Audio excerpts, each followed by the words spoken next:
महाराष्ट्र राज्य के मुख्यमंत्री एकनाथ शिंदे कल भंडारा का दौरा कर रहे हैं। चूँकि महाराष्ट्र विधानसभा ने ओबीसी की जातिवार जनगणना करने के लिए एक प्रस्ताव पारित किया है। आवेदन मुख्यमंत्री को देने वाले हैं।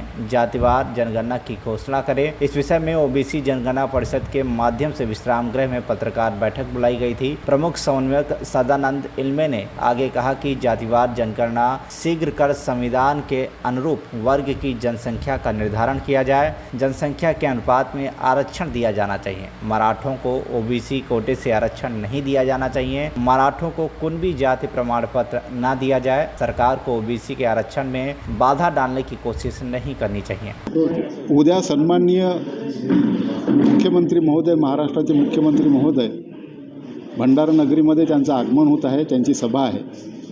आमची अशा प्रकारे मागणी आहे, ओबीसी जनगणना परिषद, ओबीसी जागृती मंच आणि ओबीसी संघटना या सगळ्यांची अशी मागणी आहे की त्यांनी महाराष्ट्रामध्ये आम्ही ओबीसींची किंवा जातनीय जनगणना सगळ्यांची करू अशा प्रकारची घोषणा करावी आणि ती त्यांनी घोषणा करावी यासाठी म्हणून आम्ही ही पत्रकार परिषद या ठिकाणी बोलवलेली आहे। खरं म्हणजे महाराष्ट्राच्या विधानसभेमध्ये सरकारने आधीच अशा प्रकारचा ठराव पारित केलेला आहे, त्याचीच अंमलबजावणी करायची आहे किंवा त्यालाच पुढे आणायचं आहे।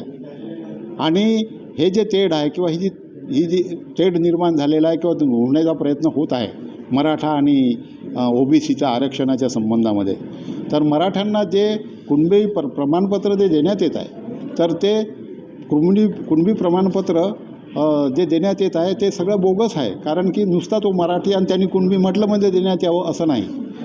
लक्ष्मण हाके यांनी जे ओबीसीसाठी उपोषणाला ते बसले होते त्यांनी स्पष्टपणे सांगितलं की याच्यातले 90% जे प्रमाणपत्र आहेत ते बोगस आहेत। तर आमची अशी मागणी आहे की हे जे प्रमाणपत्र आहेत ते रद्द करण्यात यावे, जे बोगस आहेत ते, आणि त्यांना देण्यात येऊच नाही।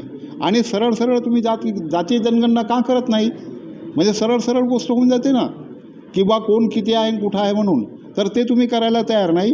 म्हणजे हेतू पुरस्सर ही भांडणं लावायची आणि समाजामध्ये तेढ किंवा दुही निर्माण करण्याचा प्रयत्न तुमचेसुद्धा आहेत काय, अशा प्रकारची आम्हाला शंका येते। जरांगा काय उपोषणाला बसला, संपूर्ण गव्हर्नमेंट त्याच्याकडे जाते आणि त्याची खुशामत करते, आणि ही काय परिस्थिती आहे। आणि मग बाकीच्या सगळ्या जसं महाराष्ट्रामध्ये दुसऱ्या कुठल्याही समस्या नाहीत, तेवढीच एक समस्या आहे आणि ती एवढी उग्र आहे की जिथे एवढा जो प्रगत आणि धनराटगा जो समाज आहे मराठा, त्याला ओबीसीमध्ये आणण्याचा एक प्रकारचा हा छुपा डाव आहे।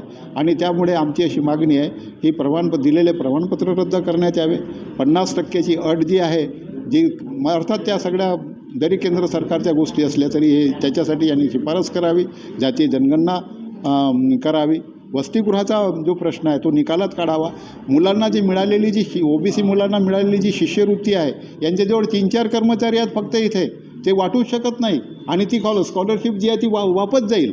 म्हणजे काय करायचं, आम्ही दिलं म्हणून सांगायचं। 3 वर्षापासून आम्ही वसतिगृह दिलं सांगता अजून सुरू झाले नाही ते, किंवा हे सगळं काय आहे। तर असे बनवाबनवी खपवून घेतली जाणार नाही आणि म्हणून त्यांनी ती घोषणा करावी की आम्ही जाती जनगणना करू, अशी आमची प्रामाणिक मागणी है। आपने आवेदन दिया और उन्होंने घोषणा नहीं की, तो उसके ऊपर क्या रहेगा? आम्ही जर हे दिलं निवेदन देण्याचं आपलं काम आहे। घोषणा करणं न करणं ते त्यांचं काम, आमची ती मागणी आहे।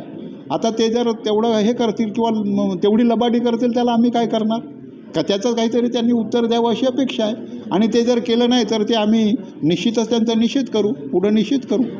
आम्ही कुठल्याही प्रकारे तिथे असंवैधानिक मार्ग काही अवलंबणार आहोत अशातला भाग नाही।